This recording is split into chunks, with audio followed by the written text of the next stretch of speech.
Hello, and welcome to this week's episode of That's Bonkers, Bruh, where we talk about the strange and unusual, the interesting, and anything downright bonkers.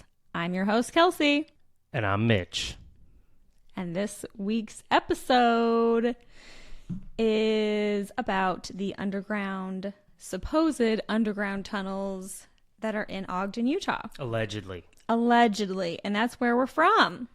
Yeah, kind of near and dear to the heart a little bit, right? Because as you'll hear a little bit later, we had our wedding reception at the end of 25th Street in Ogden, Utah. Yeah, at Union Station. At the Union Station. Yeah, and actually, when we booked the venue, they said to us, well, you can do that date. It was October 20th. They're like, yeah, you can do that date, but you have to be out by a certain time because we have a ghost tour scheduled later that night. And I was like, sign me up. We should have just, I mean, we had things to do. We had things to do. Outside of those things to do. It would have been fun. Would have been a fun experience. Yeah, I think I might have seen a ghost when we toured that place. I don't think I've heard this story. I swear I've told you. How? Please elaborate. Okay. I'm going to try to stay on task here and not get distracted. Our dog is in the room, though, so if you hear weird sounds, it's the dog. So, yeah, we toured the venue to see if we wanted, because it was like the Union Station is like the big train station, or the old train station, I guess, at the end of 25th Street. These alleged tunnels are under 25th Street. We'll get into that. And there's like a big ballroom where we had our reception. There's a restaurant there. All these other little rooms. There's like an old car show place. Right? It's like a museum. Yeah, there's like an old car museum that's there. Yeah, so we're touring the facility, and she's taking us all through, and it's like cool and old and creepy, and I love that. And when we got to the top floor, she was like telling us like how it was like really haunted there and stuff. And they do ghost tours all the time. And there was this one bathroom, and she was like, oh yeah, this is like the bathroom that no one uses. Like, it's not really in service anymore, but when I looked in, there was someone in there. Like, there was feet underneath the stall. And I was like, oh my gosh, was that a ghost? Do you not remember seeing people in that, like, feet in that bathroom? No, but I wasn't checking underneath stall doors. Well, I could just see the feet, like, standing underneath. Okay, question. Was he or she wearing shoes of the modern century? I don't really recall. I didn't pay attention because I just remember thinking later when she had mentioned, yeah, no one uses that bathroom anymore. I was like, there was someone in the stall. I saw feet. That's wild. Yeah. Do you not remember that? I don't. So the only thing I really remember in relation to ghosts, and if you're gonna get into this, stop me, but we did at least one of the two available ghost tours on 25th Street some years later. Yeah, it was really, really cool. It was so fun because there's just so much history that has happened there that we didn't even know growing up there. I mean, we kind of knew train station was down at the end, and you heard about these tunnels that go from, what is it? Like the one end where the Union Station is up to like Wall Avenue or something like that, a couple blocks. We'll get into that. That's one of the theories, but yeah. Okay. Well, and it was really fun because it didn't seem scripted, but we stopped in front of this like guy's soap store. Yeah, Making Sense is what it was called. We made like bath bombs, and you could make like your own soaps and candles and stuff. Unfortunately, I don't think that store actually is in business anymore. The COVID wiped out a lot of the businesses that are on 25th Street. A lot of the small businesses have gone under, unfortunately. It's just a lot of like small little shops and stuff mom there. And pops, yeah, mom and pop shops. But I mean, he just came out, was super excited for us to be there. It was like closing time, right? Like had to have been 8-9 o'clock or something like that. And he was like, "You guys need to come in and see the basement because I've got all this activity." And if you weren't a believer in ghosts, but you went down there, you were kind of like, okay, I believe, because like it was crazy. It was the ball that got me there. So he had like a little kid's like ball, I don't know, 1.5 inches or so in diameter. And the floor, I mean, obviously wasn't flat or whatever, but he set it down in the middle of the floor, didn't move. And then he summoned I guess. He asked it was like a kid's There's a spirit, kid, I yeah. guess, and he said, play with the ball or Yeah, move the move the ball or ball. whatever, and it started scooting all over, not in one direction. It was Yeah, like it was a being lot. like slowly batted around, and like they did the rod things in there that you ask it a question and it'd be like, if you are here, cross these wires, and they would cross. yeah, that was wild. It was such a cool experience, and just to hear some of the history too, which Yeah. again we'll get into. But He mentioned that sometimes people, when they were in the store, they'll feel like a little kid was like holding their hand and then look Yeah. down, no one was there. Anyway, there was a lot that went in. This technically is not about ghosts, this podcast, but we will do creepy podcast episodes later on. yeah, we'll definitely get into that, because that sounds like we could probably do a whole other episode on 25th Street. Honestly, there's so much cool stuff On that's the down ghosts. there. Yeah, I had a really fun time researching this, honestly. So if you don't know, I'm assuming most people that are going to listen to this are not from Ogden. So everybody who's from there knows kind of about these alleged tunnels that are underneath 25th Street. Like I said, I always grew up thinking like for sure that's a thing. Like everybody just knows that. Everybody knows about these tunnels. But then in my researching it, there was a lot of people saying on the internet that like, no, that's actually just a rumor. That's not true. It's just a series of basements connecting. And apparently like nobody can clarify or verify whether this is rumor or real. But I swear growing up, my mom knew someone or like worked with someone or something who said he had been in the tunnels. And we were like, oh my gosh, please take us down there. Please take us for a tour. And it was, I don't know how he got under there. It was just like a one-off thing. And then there was another time when we were like at the ghost tour that we did that you mentioned. I was standing in front of one of the stores, and in the floor in front of the store outside, there's like grates in the ground, kind of like a sewer. Yeah. Mm-hmm. But it's not a sewer. You can see down in the grates, and you can see that it's like a big, tall, like somebody would be able to stand down there. There's no water like a sewer. Mm-hmm. It looks like a tunnel. Like you can see it. Yeah. You can see it through those grates. And I can't remember what store it was in front of, but I remember thinking, It's like that thrift store, yeah, I think it was like a thrift store. or like an antiques or Yeah. something. And I was like, see, it's there. Like, you can see it. You can see the tunnel underneath here. Why are people saying it's not a thing? I didn't know if it was just because the government, like, didn't want people to know it was real but after all this research, I don't even know what to think anymore. I'm still Team Tunnel. Your team tunnel? Yeah. I want to be team tunnel. It only makes sense, especially as we get into this. I mean, we have to think back. So, Utah was one of the states that actually didn't become a state until a little bit later on, right? It wasn't like the East Coast or whatever. And I have no idea because I don't know crap about that. Well, a lot of the stories that you hear, or that we will kind of, lead up to that point, is Utah was still very much like the Wild West. Sure, the Mormon pioneers came across, settled, but there was a lot of really wild stuff that took place down in Ogden. And I feel like just with that, and then prohibition being a thing, even with the Mormons there, like, it was a wild town, red light district and all. That's why I think this topic is so interesting, because Utah is really known for like the Mormon church and the Mormon like the pioneer settlers and everything. But this is just a totally different direction. It's crazy. It's It is bonkers, it's if you bonkers. will. Yeah. So anyway, let me set it up. So Okay. in 1869, I feel like this was a damn history lesson for me because I don't know shit about history or anything like that. I feel like I did not pay attention in school. So anyway, in 1869 is when the Union Station that is on 25th Street like joined with the railroad from the East Coast, and it connected everything to the West Coast. So it was Transcontinental Railroad. yeah, there you people. go. Thank you, Mitch, for making The me... golden spike, if you Yeah. will. So with that, it brought all different types of people, a lot of immigrants, a lot of different people who weren't from there. And the population actually doubled by the next year.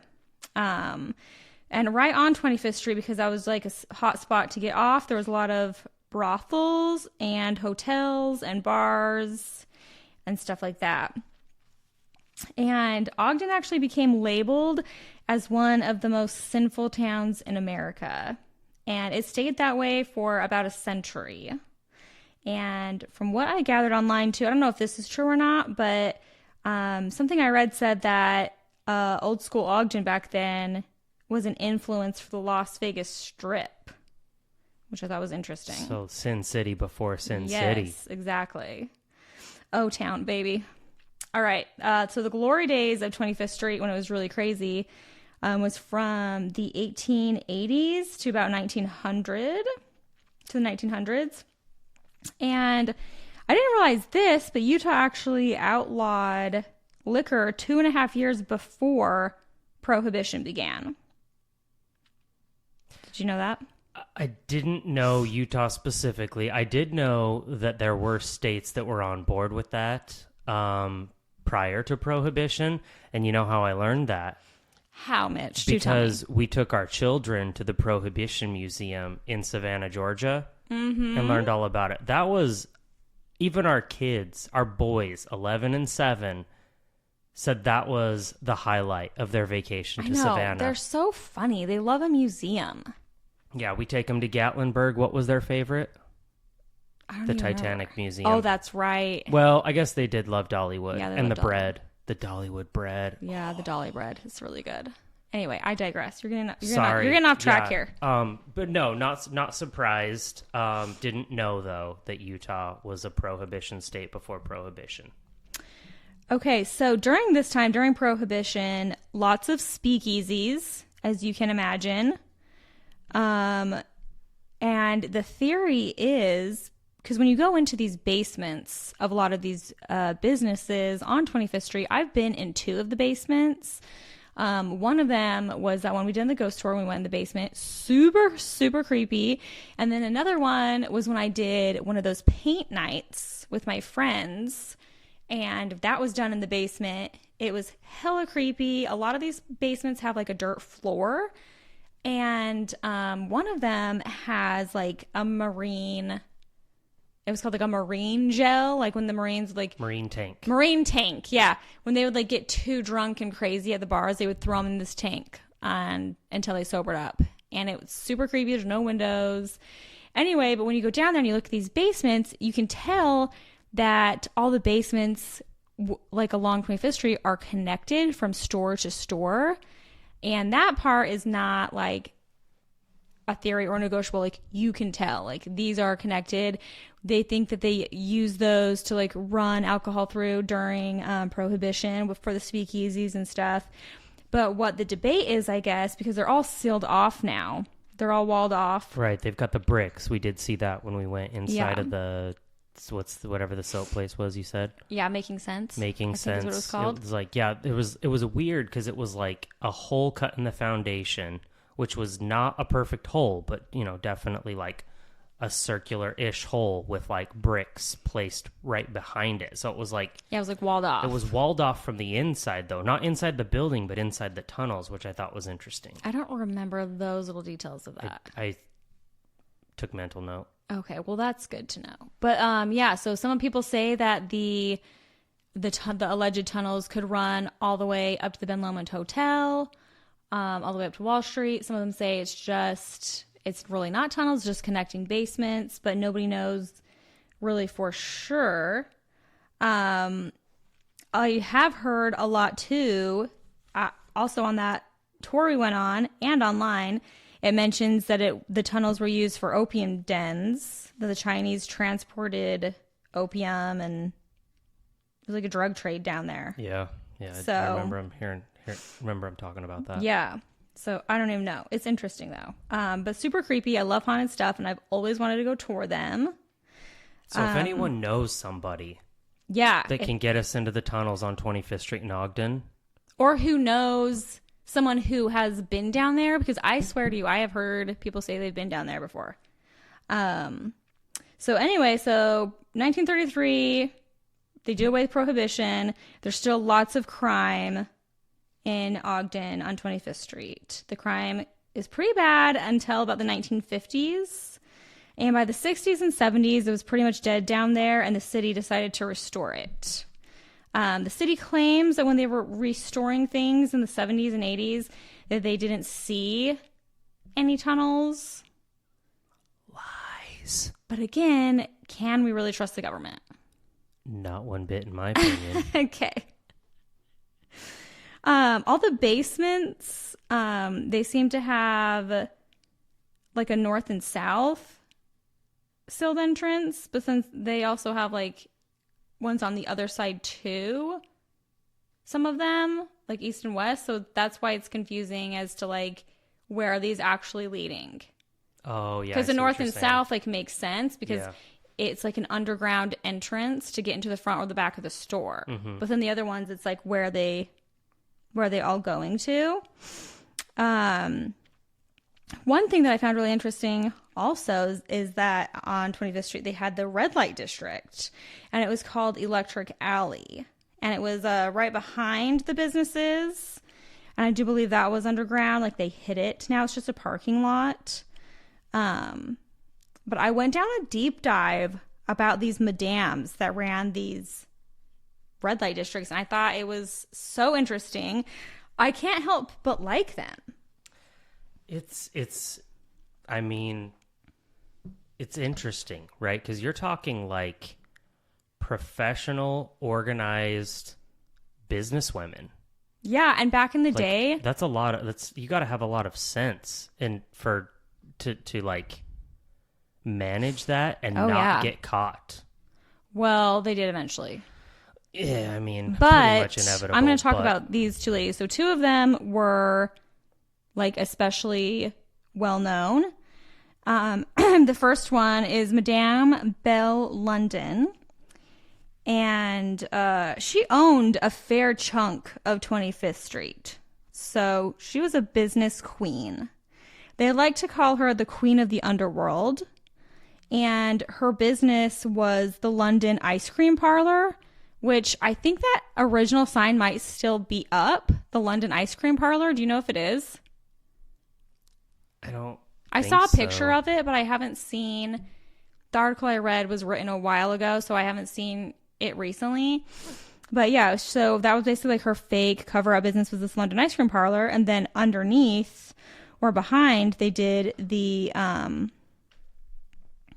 brothel. The activities. The activities. You know what? I feel like they might have talked about that on the ghost tour as well, because there was something I remember specifically that something about an ice cream parlor, and I'm sure it had something to do with liquor as well, but they had root beer, the root beer essence that they threw out the top window so it exploded out front of the candy shop to try to like distract from the other smells that were coming. It was something like that. Something with root beer. Yeah, like people said that you'd be walking down the street and randomly smell root beer. Yeah, root beer is such a Utah thing too. We were just talking about this the other day because our kids love root beer. Love the A&W. Yeah, and they were like, nobody at our school likes root beer. They all think root beer's gross. And I'm like, oh my gosh, it's literally in your DNA to like root beer. That's hilarious. They had no chance. Yeah, root beer like legitimately is like a Utah thing. And we even had to have root beer floats last night. I love root beer too. It slaps sometimes. Yeah, it's loaded with the shug, but well, yeah, that's why I love it. Yeah, I guess that's true. Okay, so anyway, there is actually a restaurant that opened in 2019 in Salt Lake City called the London Belle Supper Club, named after this madame. And I looked it up, and it honestly looks really highfalutin and fancy. Let's get done up the next time we go to Utah. In the name of research, I feel like the next time we're there, we should go check it out. It looked good. So if anybody's in Salt Lake and you want to check out the London Belle Supper Club, let me know how it is. It looks fun. I'm just like really interested in this lady. I just think it's cool because, you know, back in the day, like it was hard for women to make money. So there just wasn't a lot of options. Right. And this lady was just like buying up the whole street and like did fancy parties and was like with the highfalutin crowd. And, you know, even though it was kind of sketchy what she was doing, I just can't help but kind of like her. She's kind of a bad bitch. There we go again. I knew that one was coming. I was trying to hold off, but it had to be said. Okay, so and then there's another one, another madame. Her name is Rose Davy. And she seems like me and her would vibe. Okay. She had a pet ocelot that she would be seen walking up and down the street. And for those who don't know, an ocelot is like a wild freaking cat. It looks like a leopard bobcat size. It's like a leopard printed like little cat. Like it's bigger than a house cat, but it's like a wild cat. So yeah, she had an ocelot. She also drove a pink Cadillac, which is my steez. I mean, you're just like, it's like just flaunting in front of the police too, right? Like everyone knows. They knew. So that was another thing. Yeah, driving the pink Cadillac. Yeah. They know what she does. They know where the money comes from. But she's just like giving them the proverbial finger and saying, "Try and catch me." Well, allegedly, they would get these quote fines, and they would just pay them because it was basically like bribery for the police. Oh yeah, I'm sure that happened a lot. To leave them alone. But listen to this. So this was in the 40s and the 50s. And she was bringing in $30K a month. A month? Yeah, in the 30s and in the 40s and the 50s. So think about how much money that was back then. Think about bringing 30 to 40K a month right now, and that was 70 years ago. I mean, I would have an ocelot too. I'd probably see a pink Cadillac in your driveway also. Yeah, so I don't know how they're making that much money. Like, are that many dudes just like lining up, or are they selling drugs too on the sly? I think they might have been. It had to have been a whole lot of stuff. That's what it said on my source. You know, was $30K monthly. I think that it's the notion that the rich have several streams of income. So she was pimping her girls. Mm-hmm. And then she probably had some sort of bar, ice cream shop, clothing shop, drug trade, like just a little bit of everything going on, but was just removed far. It's like organized crime once again. Like you're far enough removed that it's really hard for them to actually pin it on you because they don't have the modern technology. Yeah, it was way easier. They weren't phone tapping you. Right. It was way easier to get away with shit back then. So her place was called the Rose Room, which I think is so cute because her name's Rose. Apparently inside it was like animal print. Mitch, don't laugh at me. It was like animal print and pink stuff. I can just envision it all. Her with her ocelot and like the pink room. Anyway, so she did eventually get caught. Well, they put her and her husband. She ran it with her husband. She got in trouble eventually a few times, but they had so much money that they would just like pay the bail and like pay the fine, and they would like be on their merry way and they'd keep doing it. So what they finally got tagged for was for tax evasion. Wow. Yeah, and so they served 3 years for that, and then after that they went to Las Vegas and got into some shenanigans there. But yeah, their business is probably still thriving in Las Vegas. I bet you there's a Rose Room in Vegas. There probably she's is. Just like sent it down through her prodigy. Yeah, I guess so. It's funny, actually, that you talk about tax evasion because when I get into my topic a little bit, that's the only thing that they could pin. Yeah. Even there, it was just well known. Again, she was driving the pink Cadillac. They knew what she was doing. Well, it's like throwing spaghetti at a wall and just seeing what sticks. You got to tax tag evasion them for was whatever. Easy. Basically, what I read was just that the tax evasion was an easy thing to stick because of the lavish lifestyle that they lived. They had to have. It was easy for them to prove that they weren't paying the taxes on the income that they were bringing in. Yeah, because obviously they weren't claiming all that income. Right. Yeah. Okay, that's all I have. Oh, okay. So, well, that's a good segue then. Yeah. You got to stick with me because it doesn't seem at first that this has anything to do with Ogden. Okay, I'm sticking with you. Go. Okay. So, I've always been fascinated with like the mafia, organized crime. Oh, I know. And I recently had to go on that work trip out to Tucson. And so on the way back, I had a lot of time to kill and got done reading, and so I decided to watch the first couple episodes of The Sopranos. And now it's just reignited my excitement for it. Maybe excitement's not the right word. Fascination? Fascination. Fascination's probably a good one. And so, you know, probably one of the biggest, most celebrated, most infamous mobsters out there, Mr. Alfonso or Alphonse, I don't know, Capone, Al Capone. Oh my gosh, just say it normal. I can't get it right. Al Capone, right? Everyone knows about Al Capone. They call him Scarface, which evidently, I didn't know this, but he got his scar by getting into a scuffle at, I believe it was a brothel. So he spent his time at... it was probably Rose effing him up. It was, I mean, he spent his time amongst the ladies, even though, you know, married man and everything. Anyways, Capone, born to some Italian immigrants, grew up in New York. He actually got embedded into the mafia when he was pretty young, like less than 20 years old.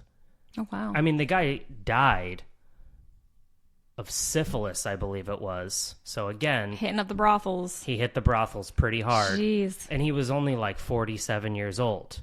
What brought him down officially? Tax evasion. Oh, okay. I was going to say syphilis. Well, tax evasion is what ultimately took him out of the organized crime gang. Okay. But syphilis took him down permanently at the age of like 47. Got it. I'm picking up what you're putting down. Again, moved to Chicago, which was really like his central hub. He ended up taking over at like 26 years old. Dude's 26 years old, and he's like the crime boss of Chicago. And have you ever seen like pictures of Capone? I have, yeah. I don't remember like right off the top of my head, but I know I've seen some pictures. I mean, the most famous pictures I look at, I'm like, that dude looks like he's about 50 years old, but he didn't even make it to 50. Oh, wow. I'm Well, confused. I mean, I guess he ran a hard life. yeah, he ran a hard life.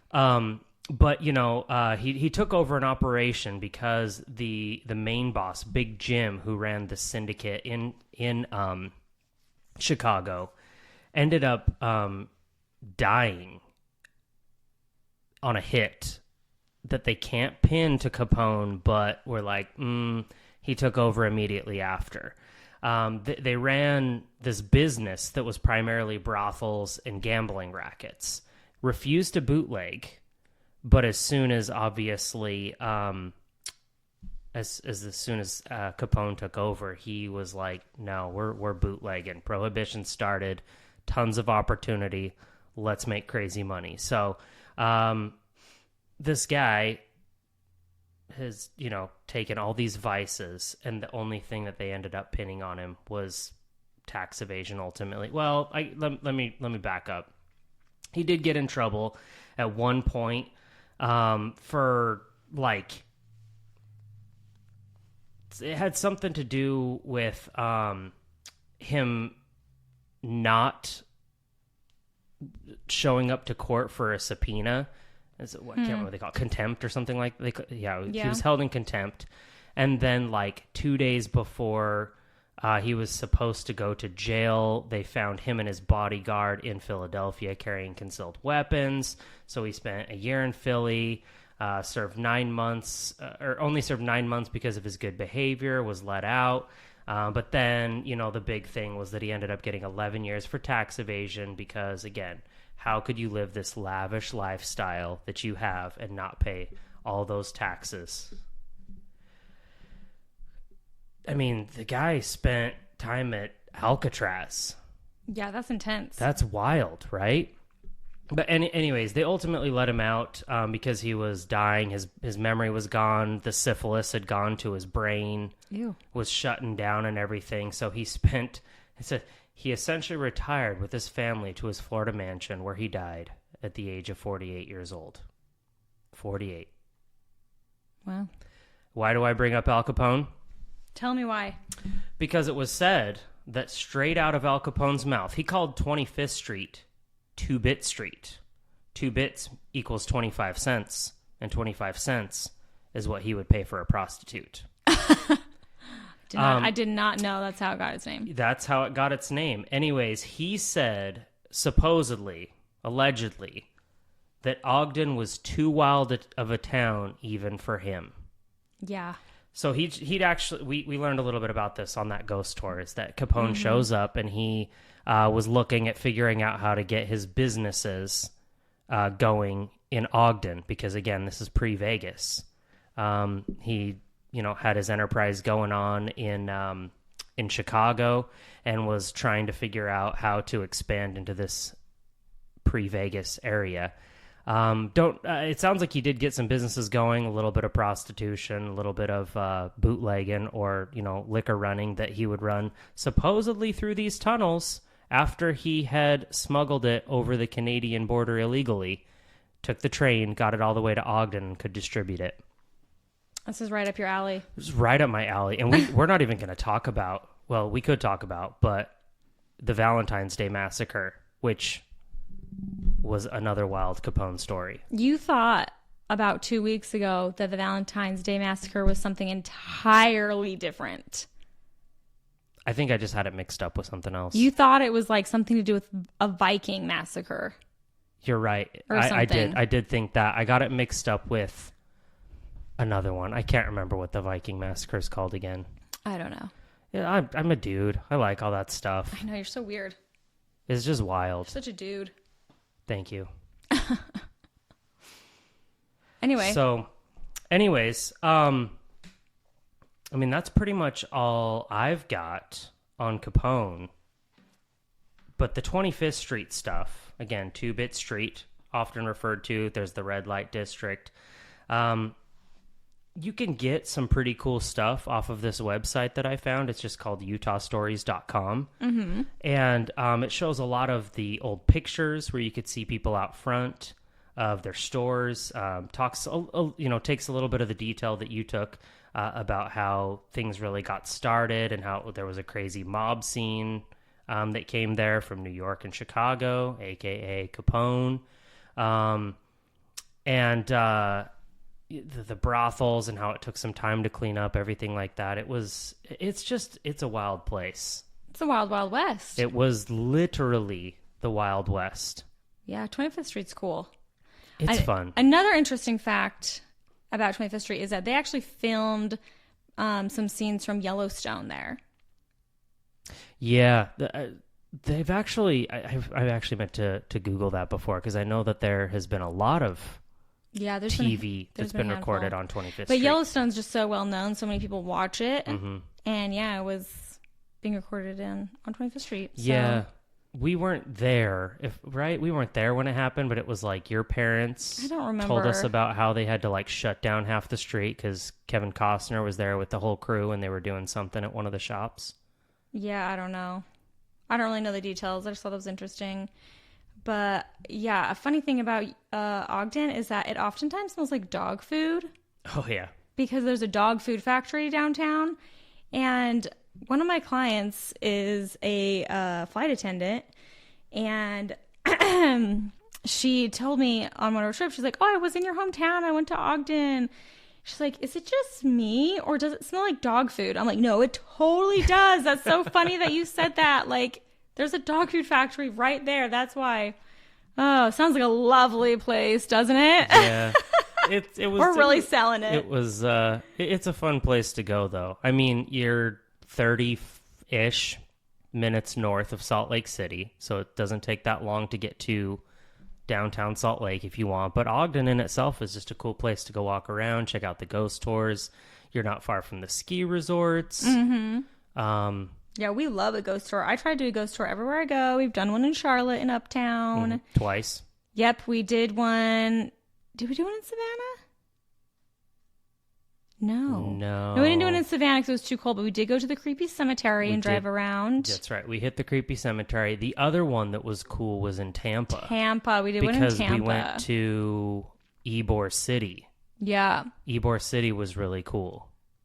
Yeah, I want to do more ghost tours like everywhere. So yeah, I think one of these times we're really gonna have to head down to like Louisiana. Yeah. Or something like that. 100%. And go check out one of those. Yeah. Because I feel like that, getting into the voodoo and all the crazy stuff that's down there, Yeah.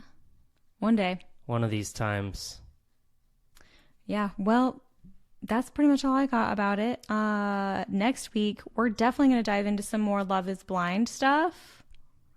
We didn't talk about it this week because there was only one more episode that we didn't, so there wasn't like too much to add on. But the new episodes come out soon, the next segment of them, and I'm excited because this season is an absolute hot mess. It is messy, Charlotte. So messy. Get your act together. Yeah, like we're not all like this here. I swear, this one is messy. I mean, we're barely charlatans, though. Well, you know, we've been here 5.5 years, so I think that is enough time.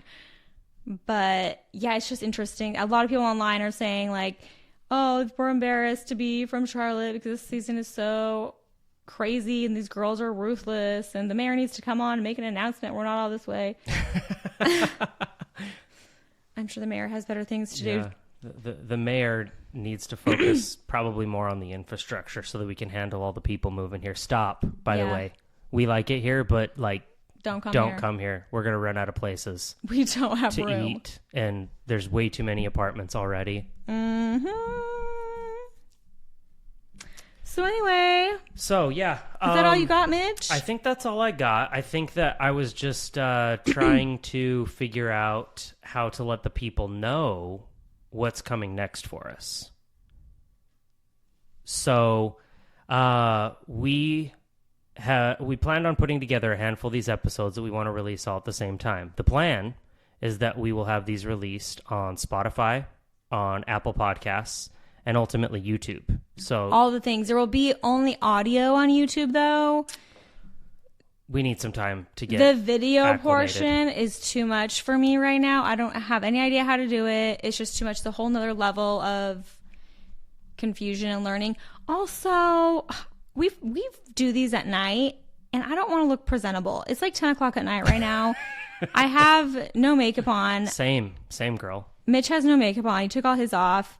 I don't want to really look presentable to have to like film it. Like, you don't need to see our face anyway. So if you don't want to pay for Spotify, you don't have Apple, you can still find us on YouTube. Yeah. And so we're going to let these 3 episodes come out. Like and subscribe. Oh my gosh. That's what our kids say. Yeah. They pretend they have a YouTube channel. Give me the thumbs up. Yeah, don't forget to like and subscribe. But seriously though, because that's the only way that we'll grow the podcast. Yeah. And what our intent is to put out a new episode every probably other week. Couple weeks. Yeah. I Yeah, mean, if we can do more, life. we will. But we still have work and a household to manage, and a dog and a lizard and a fish and a snail and 2 kids. A snail. All the okay, things. we have like a bunch of snails in there, but that's irrelevant. So anyways, thanks for listening. Yeah, thanks for the love. Thanks for the support. Leave us a review and tell your friends. Yeah. We'll see you next time. All right, over and out. Bye.